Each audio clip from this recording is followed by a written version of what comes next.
ஏன்னா வந்து சட்டசபைக்கு முன்னாடி வரும்போது நம்ம அந்த ஃபர்ஸ்ட் டே வரதுக்கு முன்னாடியே வந்து ஒரு டீசர் மாதிரி ஒரு ட்ரையல் பீரியட் மாதிரி வச்சாங்க. ட்ரையல் பீரியட் எப்படின்னா வந்து அங்கே வந்து ஒரு கண்ணியம் காத்து என்ன மாதிரியான இதெல்லாம் நம்ம வந்து பண்ணணும், டூஸ் அண்ட் டோன்ட்ஸ் என்ன அப்படிங்கிற மாதிரி வந்து எங்களுக்கு ஒரு ப்ரோக்ராம் கண்டக்ட் பண்ணியிருந்தாங்க. அது வந்து காமிச்சாங்க. எப்படின்னா வந்து போன சட்டசபை முன்னாடி எல்லாம் பார்த்தீங்கன்னா அந்த சேரை தூக்கி போகிறது, டம்ளர் அடிக்கிறது, பாத்தை தூக்கி வீசுறதுங்கிற மாதிரிலாம் இருந்துச்சு. அந்த மாதிரி சம்பவம் கூட நடக்கும். ஆனால் அவங்கெல்லாம் பண்ணுவாங்க. ஆனால் நம்ம டிவிகேக்காரங்க எதுவும் பண்ணக்கூடாது, எது பண்ணாலும் அமைதியாக இருக்கணும் அப்படின்னு சொல்லி அனுப்பிட்டாங்க வேற. அப்போ நாங்கள் என்ன பண்ண முடியும்? மைக்கை புரிஞ்சு தூக்கி மூஞ்சில போட முடியும், அங்கே போட முடியாது. ஆனால் நாங்கள் சிரிச்சிட்டே இருந்தாச்சு. ஆனால் இன்னைக்கு இதை பேசணும். ஏன்னா எதுக்கு நம்மளை வந்து நோண்டிகிட்டே இருந்தால் உடுங்கிட்டு ஏதாவது இருக்காங்க. இன்னைக்கு நியூஸ்ல வந்து 26 கார் வச்சிருக்காங்க, வண்டி வச்சிருக்காங்க, அதை வச்சிருக்காங்க, இதை வச்சிருக்காங்க, மக்கள் வரி பணத்தை வந்து தூக்கி சம்பாதிக்கிறாங்க, பிடிக்கிறாங்கன்னு யாரையும் வந்து பாத்தீங்க நீங்க? யார் மக்கள் பணத்தை எடுத்து நாங்க வந்து சம்பாதிச்சு கார் வாங்கி சொல்லி யார் பாத்தீங்க? ஒவ்வொரு தடவை சொல்லும் போதுமே விரிவான உங்ககிட்ட என்ன ஆதாரம் இருக்கு, எங்க அமைச்சர்கள் கிட்ட கேட்க தெரியல உங்களுக்கு, ஆதாரத்தோட பேசுங்க அப்படின்னு சொல்லிட்டு. எந்த ஆதாரம் நீங்க வச்சிருக்கீங்க? மக்களோட வரி பணத்தை எடுத்து நான் சம்பாரிச்சு ஒரு கார் 2 கார் கிடையாது 26 கார் அவன் வச்சிருக்கேன். நான் இவரை வந்து பார்த்தாரு. இப்ப நாங்க சம்பாதிக்கிறோம், நாங்க தொழில இருக்கிறோம். இல்ல இது என்ன ஒரு கூத்தா இருக்கு? ஒரு சட்டமன்ற உறுப்பினர், ஒரு எம்எல்ஏனா செருப்பு போடக்கூடாது, தலையை செய்யக்கூடாது, குடிக்க கூடாது, அப்படியே வரணும் ஏதாவது இருக்கா? நான் கேட்கறேன். எதை பண்ணாலும் அதான் இன்னைக்கு பாருங்க, நம்ம இவருங்க அமைச்சர் கீர்த்தனாங்கள்ல அதை ஒரு டோட போட்டு விட்டாங்க. நேரா வந்து பேசி கட்சிக்கோ மக்களுக்கோ ஒரு சரியான பதில் சொல்ல முடியாத நீங்க அப்படிதான் பொம்பளையை பற்றி பின்னாடிதான் புறம் பேசதான் தெரியும் உங்களுக்கு. வேற என்ன தெரியும்? இத்தனை பேரு இந்த சோசியல் மீடியால இத்தனை கமெண்ட்ஸ் அடிக்கிறீங்க பாருங்க. தைரியம் இருந்தா வந்து முன்னாடி ஒருத்தன் பேச பார்க்கலாம், ஒருத்தன் பேசுங்க. முன்னாடி பேசுறதுக்கு உங்களுக்கு வேண்டாம் பேச்சு சொல்லக்கூடாது. அது இல்ல பின்னாடிலாம் வந்து பேசலாம். ஒரு வந்து இவங்க இப்படி இருந்துகிட்டு வீட்டுக்குள்ள ஆட்களை வந்து சரி செய்யாம வீட்டையும் காப்பாற்றுறதுக்கு யோகிதை கிடையாது. இவங்க நாட்டை காப்பாத்துறாங்களா? அதை எந்திரிச்சு நான் அதான் சொல்லிடுவேன், நீங்க அதை பார்த்தா பண்ணுவீங்களா, இதை பார்த்தா பண்ணுவீங்களான்ட்டு. அவங்க வீட்டுல இருந்து நம்ம யார் எதுகட்சி இருக்காரு இல்லைங்க, இப்போ அவங்க வீட்டுல இருந்து கூப்பிட்டு ஜெயிப்போமா இல்லையா அப்படின்னு சொல்லிட்டு கேள்வி வருது. அவங்களாம் வீட்டுல இருந்து துரத்திடுவாங்க போல இருக்கு. ஏன்னா அவங்க வந்து ஜோசியம் பாக்குறாங்க இல்லையா. நீ போய் உங்க வீட்டுல கேளப்பா, உங்க வீட்டுல இருக்கக்கூடிய பெண்களை கேள்ப்பா. அவங்க கூப்பிட்டு என்கிட்ட பேசுறாங்க. நான் ரெக்கார்டு வச்சிருக்கேன்ப்பா, நான் ரெக்கார்டு வச்சிருக்கிறேன், பேசுற ரெக்கார்டு நான் வச்சிருக்கிறேன். உங்க வீட்டுல இருந்து யார் பேசினாங்க, ஜெயிப்போமா இல்லையான்னு சொல்லிட்டு கேட்டது நீங்க.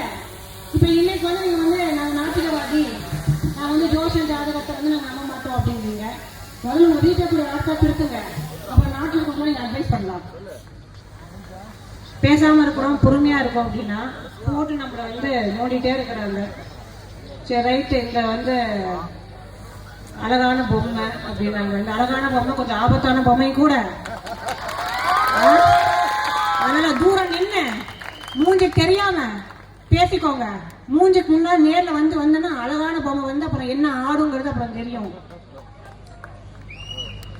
எனக்கு வந்து பேசும்போது சரியான கோபமான சரியான கடுப்பாயிடுச்சு. சரி பேச முடியாது. பொதுக்கூட்டத்துல யார் கேட்பாங்க? இதெல்லாம் தூக்கி டெலிகாஸ்ட் பண்ணுங்க, தாராளமா பண்ணுங்க. எங்க தலைவர் கூட உங்களுக்கு கேட்க மாட்டாரு. ஏன்னா அவருக்கே தெரியும் எந்த அளவுக்கு போட்டு டோலை தள்ளிட்டு இருக்காங்க அப்படின்னு சொல்லிட்டு. எதுக்கு இதை சொல்றேன் அப்படின்னா, அதாவது வந்து பெண்கள் இத்தனை விஷயத்தையும் நம்ம வந்து தாங்கிட்டு இத்தனையும் பார்த்துட்டு ஒரு சின்ன கமெண்ட் வந்துச்சுன்னு பார்த்தீங்கன்னா வீட்டில் வந்து உடனே போன் வந்து எங்கள் அம்மா கூப்பிட்டுருவாங்க. ஐயோ என்ன பொண்ணு இப்படிலாம் போட்டுக்கிறாங்க, இப்படிலாம் பேசுறாங்க, அத்தை கேட்டாங்க, மாமா கேட்டாங்க, பெரியம்மா கேட்டாங்க, பெரியப்பா கேட்டாங்க, நமக்கு தேவையா அப்படின்னு சொல்லிட்டு ஒரே வார்த்தை. எங்க தளபதி இருக்கிற வரைக்கும் நாங்க இருக்கிற எதுக்குமே அஞ்ச மாட்டோம். எதை பத்தி எனக்கு கவலை இல்லை. எனக்கு எங்க அண்ணன் இருக்காரு பலமா, அப்படியெல்லாம் ஒன்றும் நடக்காது. அந்த ஒரு தைரியமும் தன்னம்பிக்கையும் நம்மளுக்கு கொடுத்தது வந்து வேற யாரும் கிடையாதுங்க, நம்ம தளபதி தான். எதில் பிடிக்கலாம், எதில் வரலாம், எதில் நாட்டில் வந்து போடலான்னு எல்லாத்துக்கும் தெரிஞ்சு அவங்களுக்கு வேறு ஒன்றும் கிடையாது. முழுக்க முழுக்க பயம், அவ்வளோதான். எல்லாரும் இப்போ வந்து நம்ம பிரதர் கூட பேசிட்டு போனாரு, இனி 2 கட்சிக்கு தான் ஓட்டு. எனக்கு தெரிஞ்சு 2 இருக்காது, ஒன்றும் நம்ம மட்டும்தான். நீ வந்து இந்த 2031 2 கட்சிகள்லாம் வந்து இந்த போட்டிங்கிற அந்த சப்ஜெக்டே இருக்காது. இனிமேல் டிவிக்கே மட்டும்தான் வாழ்க்கை ஃபுல்லும். நம்ம இப்போ ஜெயிச்சிட்டோம் அப்படிங்கிறது இல்லை. இன்னொரு 3 மாசத்துல தான் பெரிய ட்ரையல் இருக்கு. அது எனக்கான ரெஸ்பான்சிபிலிட்டி இருக்கு. உங்களுக்கு எல்லாம் வந்து நல்லது பண்ணணும். நிறைய பேருக்கு சில பேருக்கு ரொம்ப கொஞ்சம் சங்கடமாகவும் இருக்கலாம். அக்கா வந்து இப்படி பண்ணிட்டாங்க, அப்படி பண்ணிட்டாங்க, அப்படி இப்படின்னு சொல்லிட்டு. அக்கா நல்லது மட்டும்தான் யோசிப்பேன், அக்கா நல்லது மட்டும்தான் பண்ணுவேன். சில பேருக்கு கொஞ்சம் சங்கடங்களா இருந்தா கூட காலம் வரும், அந்த சங்கடங்களுக்கு எல்லாம் பதில் சொல்றதுக்கு நினைக்கிறேன். இப்போ இந்த ஒரு 3-4 மாசத்துல வந்து நம்மளுக்கு லோக்கல் பாடி எலெக்ஷன்ல ஒரு இடம் பாக்கி இல்லாம தயவுசெய்து ஜெயிச்சிருங்கப்பா. தயவு செய்து ஜெயிச்சிருங்க. இத்தனை நாள் பட்டு டயர்ட் ஆகிட்டாதீங்க, ரைட்டுங்களா? ஏன்னா வர கம்ப்ளைண்ட் எல்லாம் பார்த்தீங்கன்னா அந்த ஏரியா நம்ம தானே சொல்லுவேன், மாப்பிள்ளை வந்து அவர் தான், சட்டை மட்டும் எங்குது அப்படிங்கிற மாதிரி. இப்போ எங்கே போனாலும் சரி, அங்கே இருக்கிறது வந்து நம்ம ஆட்சி தான் இப்போ, ஆனால் இருக்கிறது டிஎம்கே கவுன்சிலருவாங்க. அதனால அந்த வேலை செய்யறது இல்லை, இது வந்து கோஆப்ரேட் பண்ணுறது கிடையாது. அந்த பயமெல்லாம் ஒன்றுமே வேண்டாம், வந்துடுவோம், நம்ம வந்துடுவோம். இதனால இந்த 3 மாதம் ஒரு பீரியட் வந்து இன்னும் ஒரு ஹார்ட் ஒர்க் பண்ணுங்க, நல்லா பண்ணுங்க. ஏன்னா நம்ம தளபதி ஃபேஸ்க்கு கண்டிப்பாக அதுதான் 42,000 ஓட்டு அப்படின்னா கூட வந்து நம்மளாலாம் கிடையாது. நீங்கள் வந்து ஃபுல்லாக வேலை பண்ணியிருக்கீங்க, நான் என்ன சொல்லிட்டேன், என்னால் கிடையாது. அது ஒரு முகத்துக்காக மட்டும்தான்.